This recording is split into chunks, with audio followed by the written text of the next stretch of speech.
اللہ اکبر. میرے آقا علیہ الصلوۃ والسلام نے ایک صحابی کو کہا کہ جن کا نام حضرت سعاد بن حضرہ تھا، میرے آقا علیہ الصلوۃ والسلام نے ان کو دیکھا کہ ان کا جسم تھوڑا آگے بڑھا ہوا ہے، ان کی صفیں درست نہیں، صف جس طرح درست لگی ہوئی تھی ویسے درست صف میں نہیں تھے، بلکہ اس سے تھوڑے آگے نکل کر آئے تھے. حضور نبی کریم صلی اللہ علیہ وسلم کے ہاتھ میں ایک چھڑی تھی اور چھڑی کو چباتے ہوئے کہا اے سعاد اپنے صفوں کو درست کر لو، صف میں درست ٹھہرو. اس نبیہ یا سعاد صف میں کھڑے رہو، صف کو درست کرو. اللہ اکبر. حضرت سعاد کہتے ہیں یا رسول اللہ آپ نے جو چھڑی چبائی مجھے تکلیف پہنچی ہے، میں اس کا بدلہ چاہتا ہوں. اللہ اکبر. صحابہ کرام پریشان ہو گئے.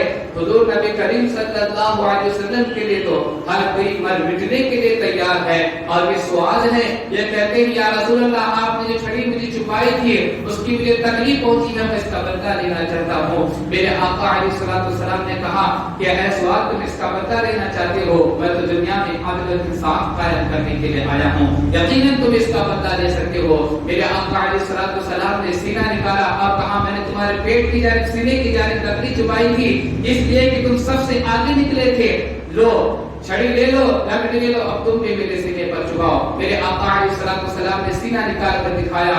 اللہ اکبر. حضرت سعاد تڑپ اٹھتے ہیں اور فوراً چومتے ہیں میرے آقا علیہ الصلوۃ والسلام کے جسم اقدس کو، پیارے بدن مبارک کو چومتے ہیں اور کہتے ہیں یا رسول اللہ میرا کوئی بدلہ لینے کا ارادہ نہیں تھا، آپ کو کاٹا بھی چبھے مجھے پسند نہیں ہے، آپ سے میں کوئی بدلہ لینا نہیں چاہتا تھا، ہاں میری خواہش تھی اب جنگ بدر ہونے والی ہے اور میری زندگی کا کوئی بھروسہ نہیں ہے، میں اسلام کے لیے اپنی گردن کٹانا چاہتا ہوں، اسلام کے لیے مر مٹنا چاہتا ہوں. آخری مرتبہ آپ کے جسم کو چھو لو، آپ کے جسم مبارک کو چوم لو تاکہ میں مر بھی جاؤں شہید بھی ہو جاؤں یہ تسلی کے ساتھ کہ میں اپنے آقا و مولا اپنے پیغمبر کے جسم اقدس کو چوم کر آیا ہوں، چھو کر آیا ہوں، جس کے ذریعے میری نجات ہو جائے گی. اللہ اکبر. یہ صحابہ کرام کی عقیدت تھی، یہ صحابہ کرام کی محبت تھی کہ حضور صلی اللہ علیہ وسلم سے عقیدت و محبت رکھتے تھے اور ان کے جسم کو چھونا، ان سے مصافحہ کرنا، ہاتھ کو چومنا اپنے لیے نجات سمجھتے تھے، اپنے لیے فیوز و برکات سمجھتے تھے. اللہ اکبر. میرے آقا علیہ الصلوۃ والسلام سے عقیدت و محبت کا تقاضا یہ ہے کہ جب حضرت زید رضی اللہ تعالیٰ عنہ کو، زید بن تسنیہ رضی اللہ تعالیٰ عنہ کو مکہ میں پکڑ لیا گیا، حضور مدینہ تشریف لا چکے تھے اور مدینہ میں اس صحابی رسول کو پکڑ لیا گیا اور انہیں شہید کرنے کے لیے لوگوں کے درمیان کھڑا کیا گیا کہ اب تو مسلمان ہونے کی وجہ سے تمہیں قتل کر دیا جائے گا. اس وقت ابو سفیان کہتے ہیں اے زید کیا تمہیں یہ بات پسند ہے کہ میں تمہیں چھوڑ دوں اور تمہارے بجائے محمد عربی کو قتل کر دوں، محمد عربی کو شہید کر دوں. حضرت زید جلال میں آ جاتے ہیں اے سفیان کیا باتیں کر رہے ہو، اپنے لبوں کو تو دیکھو، اپنے الفاظ کو تو دیکھو، تم حضور کو میری جگہ شہید کرنا چاہتے ہو. حضور صلی اللہ علیہ وسلم جس جگہ مدینہ میں ہیں اگر وہ وہاں پر ایک کانٹا بھی انہیں چھپے تو ہمیں اس کانٹے کا چبھنا بھی پسند نہیں ہے. حضور کو ذرہ برابر بھی تکلیف پہنچنا ہمیں پسند نہیں ہے. نبی کریم صلی اللہ علیہ وسلم کو کسی طریقے کی تکلیف پہنچنا ہمیں یہ پسند نہیں ہے. تو میری بجائے حضور کو شہید کرنا چاہتے ہو، حضور کو تو ہمیں ایک کانٹا بھی چبھانا پسند نہیں کرتے ہیں. حضور کو ایک کانٹا چھپے تو اس کی تکلیف ہمیں پہنچتی ہے. ہم اپنے آپ کو قربان کر دیں گے، اپنے اہل و عیال کو قربان کر دیں گے، سب کچھ فنا کر دیں گے، لیکن حضور کو تکلیف پہنچانا ہمارے لیے گوارا نہیں ہے. اسی طریقے کا ایک اور واقعہ میرے آقا علیہ الصلوۃ والسلام کی زندگی میں ہے. میرے آقا علیہ الصلوۃ والسلام کی زندگی کے آخری ایام ہیں. حضور صلی اللہ علیہ وسلم نے لوگوں کو دین کی باتیں سکھائی، قرآن سکھایا، احادیث مبارکہ عنایت فرمائے، لوگوں کو سچے دین، سچے خدا کی عبادت کے لیے لگا دیا. میرے آقا علیہ الصلوۃ والسلام کی زندگی کے آخری ایام آئے. حضور صلی اللہ علیہ وسلم کی زندگی کے آخری دن جب آئے، حضور صلی اللہ علیہ وسلم اپنے حجرے میں رہے، مسجد نبوی میں نہیں آ رہے تھے. صحابہ کرام حیران و پریشان ہو گئے کہ جن کو دیکھ کر ہم جیا کرتے تھے، جن کو دیکھ کر ہم چین و سکون اور قرار حاصل کرتے تھے، اب وہ مسجد نبوی میں نہیں آ رہے ہیں، مسجد میں نہیں تشریف لا رہے ہیں اور حضرت ابو بکر نماز پڑھا رہے ہیں۔ صحابہ کرام حیران و پریشان ہو گئے، کئی لوگوں نے کھانا پینا چھوڑ دیا، کئی لوگوں نے کاروبار چھوڑ دیا کہ ہم حضور کو دیکھیں، اور مسجد نبوی کے حضور کے حجرے کے آس پاس گھوما کرتے تھے، آس پاس ٹہلا کرتے تھے کہ کب حضور باہر نکلیں گے، کب مسجد میں تشریف لائیں گے اور ہم ان کی زیارت کر پائیں گے، ہم ان کو دیکھ لیں گے اور اپنا چین و سکون اور قرار حاصل کر دیں گے۔ اللہ اکبر۔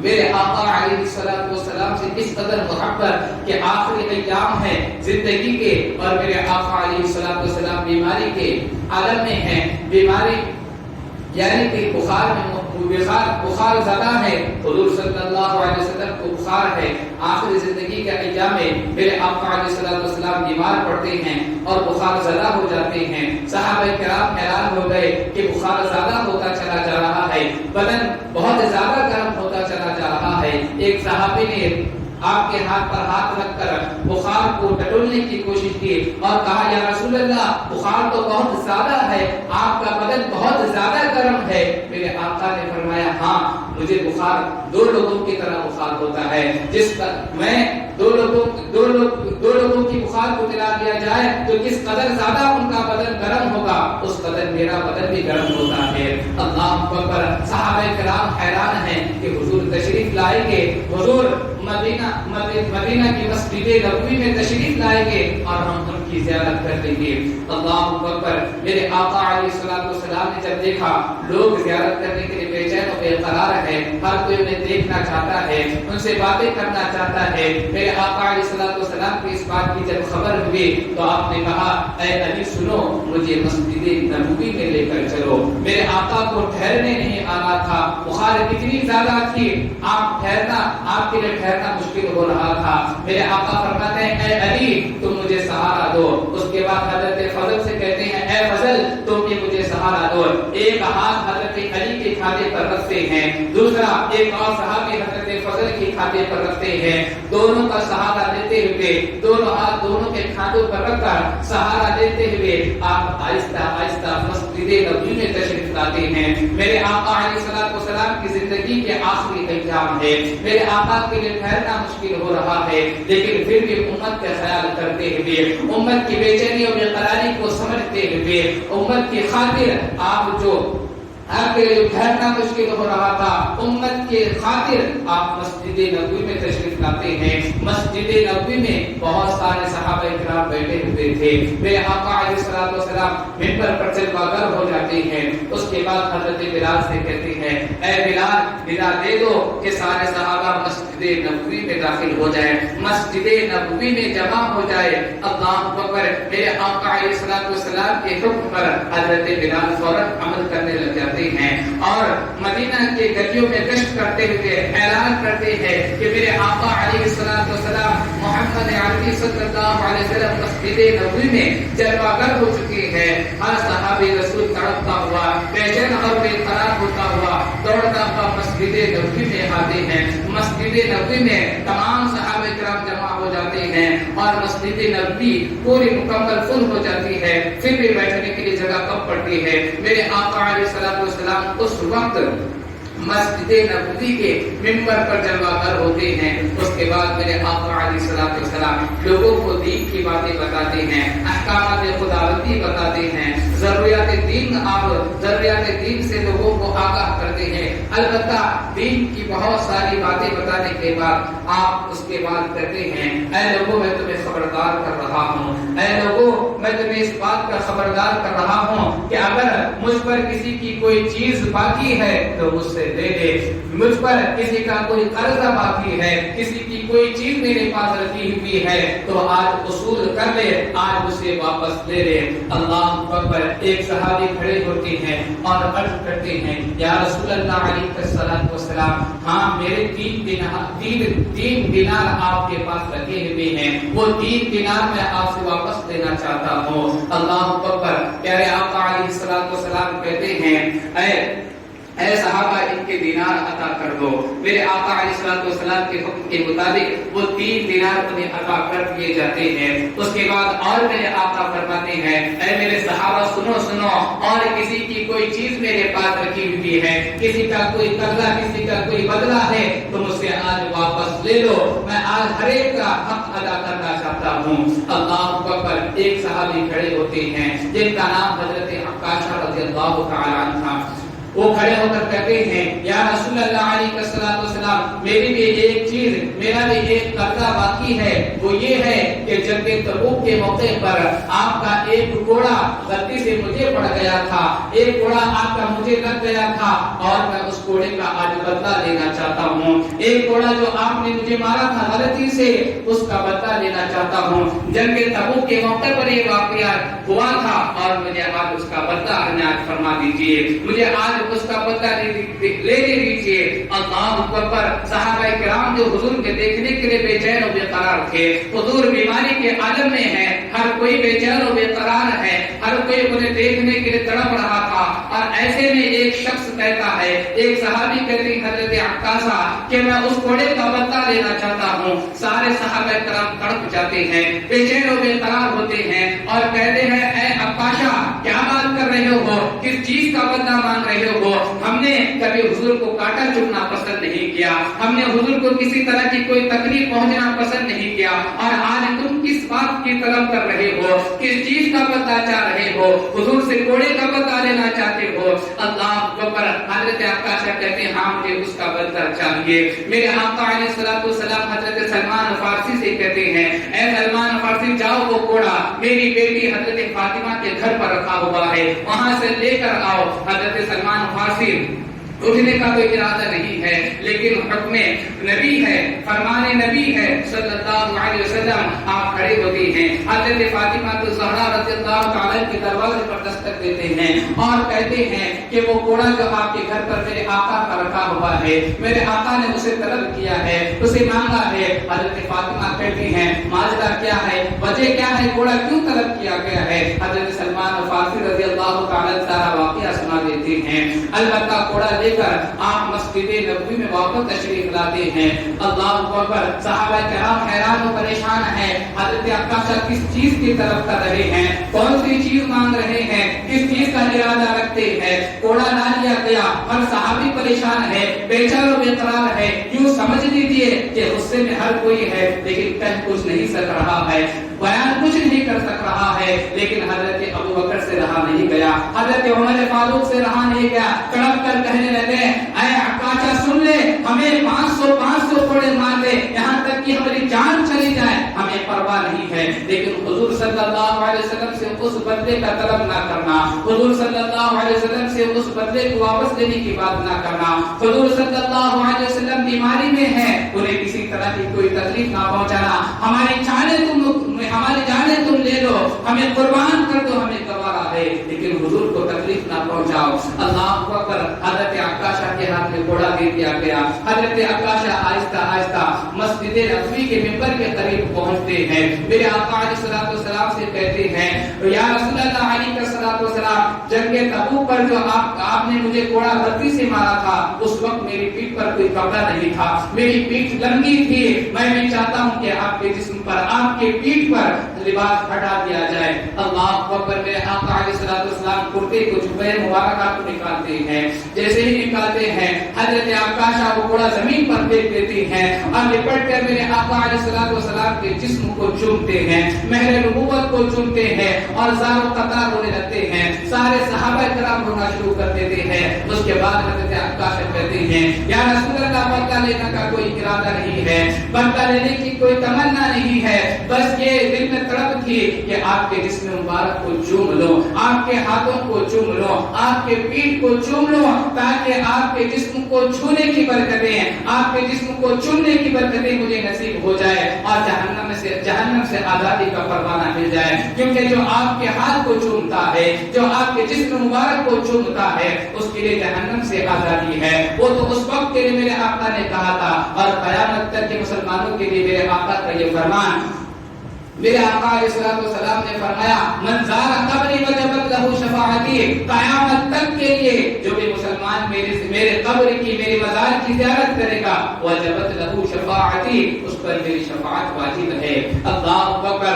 اس وقت میں صحابہ کرام میرے آقا علیہ الصلوۃ والسلام سے عقیدت و محبت رکھتے تھے، حضور صلی اللہ علیہ وسلم کے لیے اپنی جانیں، اپنا مال، اپنا اہل و عیال سب کچھ قربان کرنے کے لیے تیار تھے۔ میرے آقا علیہ الصلوۃ والسلام کا ایک طرف سے گزر ہو رہا تھا، میرے آقا نے دیکھا ایک صحابی نے اپنے جسم پر رنگ برنگی چادر اوڑھی ہوئی تھی، ایسی چادر جو خواتین کے لیے زیب تن ہوتی ہے، جو خواتین کو جچتی ہے، جو خواتین کو اچھی لگتی ہے، ایسی چادر ایک صحابی نے لپٹ رکھی تھی۔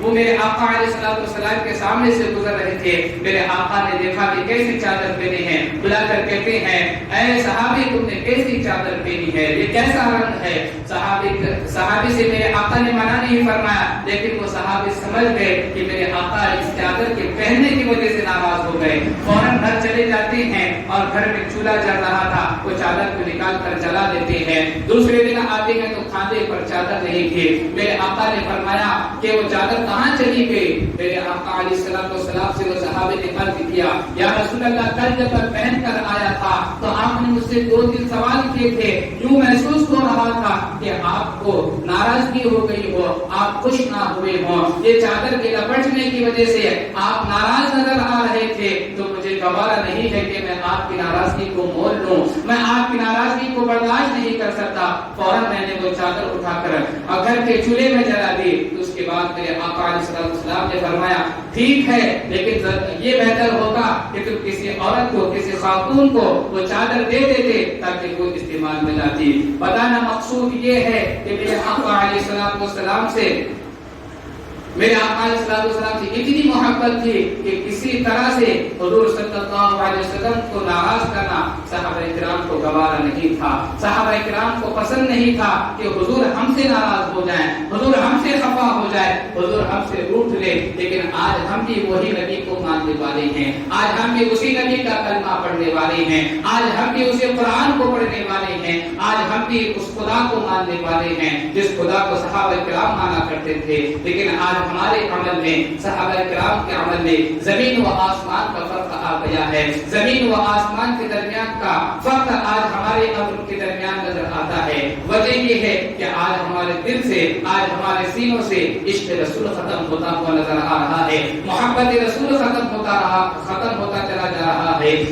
اللہ سے، اللہ کے رسول سے محبت کم ہے، جس کی وجہ سے آج ہم دنیا بھر میں ذلیل و خوار نظر آ رہے ہیں۔ میرے آقا علیہ الصلوۃ والسلام کے زمانے میں ایک صحابی اپنے گھر کی تعمیر کر رہے تھے، گھر کو بنا رہے تھے، یعنی کہ اچھا سجا رہے تھے۔ ایک صحابی رسول وہاں سے گزر رہے تھے تو میرے آقا علیہ الصلوۃ والسلام کے بارے میں پوچھتے ہیں اے صحابی تم مسجد نبوی سے آئے ہو، بتاؤ تو کیا نیا حکم آیا ہے، کیا نئی بات آئی ہے، کیا نیا فرمان میرے آقا علیہ الصلوۃ والسلام نے سنایا ہے؟ وہ اپنے گھر کی مرمت کر رہے ہیں، لیکن دوسرے صحابی سے پوچھ رہے ہیں کہ بتاؤ کہ میرے آقا نے کیا فرمان سنایا ہے، کیا نیا حکم اترا ہے؟ اس کے بعد وہ صحابی کہتے ہیں ایک قرآن کی آیت آج اتری ہے، اس کو میرے آقا نے صحابہ کرام کے درمیان سنایا ہے، اور وہ آیت 17 پارے کی پہلی آیت ہے اقترب للناس حسابهم وهم في غفلة معرضون۔ حساب کا وقت قریب آ گیا ہے، اقترب للناس حسابهم، لوگوں کے حساب کا وقت قریب آ گیا ہے، وهم في غفلة معرضون، اور وہ ہیں کہ غفلتوں میں پڑے ہوئے ہیں، وہ ہیں کہ غفلتوں میں پڑے ہوئے ہیں۔ اللہ اکبر۔ وہ صحابی جو گھر بنا رہے تھے، گھر کو درست کر رہے تھے، گھر کو سجا رہے تھے، انہوں نے جب یہ فرمان کو سنا، اللہ کے اس کلام کو سنا کہ حساب کا وقت قریب ہے اور ہم غفلتوں میں پڑے ہوئے ہیں، یقیناً میرے ساتھ ایسا ہوا ہے کہ مجھے آگے چل کر حساب دینا ہے، جو کھا رہا ہوں اس کا بھی حساب دے رہا ہے، جو سانسیں چل رہی ہیں اس کا بھی حساب دے رہا ہے، جو لفظ بیان کیے جا رہے ہیں اس کا بھی حساب دینا ہے، زندگی کے ہر لمحے کا، ہر گوشے کا حساب دینا ہے، ہر ایک چیز کے بارے میں پوچھا جائے گا، ورنہ آپ اس گھر کے معاملات کو چھوڑ کر مسجد نبوی میں چلے جاتے ہیں، اس کے بعد اپنی زندگی کا زیادہ تر حصہ اللہ تبارک و تعالیٰ کی عبادت میں، ذکر الہی میں گزار جواب دیتے ہیں، لیکن آج ہم بھی اس قرآن کے آیت کو پڑھ کر دیکھیں، اس کے مفہوم کو سمجھ کر دیکھیں، اس کے ترجمے کو سمجھنے کی کوشش کریں کہ یہ آیت ہمارے لیے نہیں ہے۔ یقطعن بالناس حسابهم وهم في غفلة معرضون، کہ حساب کا وقت قریب ہونے والا ہے اور ہم ہیں کہ غفلتوں میں پڑے ہوئے ہیں۔ کیا آج ہم غفلتوں میں نہیں پڑے ہوئے ہیں؟ فجر کا وقت ہوتا ہے تو ہمارا وقت کہاں گزرتا ہے؟ بستر سے ہم باہر نہیں ہوتے ہیں، ظہر کا وقت ہوتا ہے، ہمارا کہاں گزر بسر ہوتا ہے؟ کاروبار میں ہوتے ہیں یا مارکیٹ میں ہوتے ہیں؟ عصر اور مغرب کا وقت کہاں ہوتا ہے؟ یوں ہی چائے پینے میں یا ہوٹلوں پر یا کٹوں پر ہمارا وقت گزر جاتا ہے۔ عشاء کا وقت ہم کہاں گزارتے ہیں؟ گھر میں بھی ہوتے ہیں تو لیکن نگاہوں کے سامنے ٹی وی ہوتی ہے۔ اللہ اکبر، کتنی غفلتیں ہیں، کتنی! اگر ہم سوچیں تھوڑی دیر کے لیے، لمحے بھر کے لیے آنکھیں بند کر اپنے آپ سے پوچھے کہ بتاؤ اس سے پہلے میں مسجد کب آیا تھا؟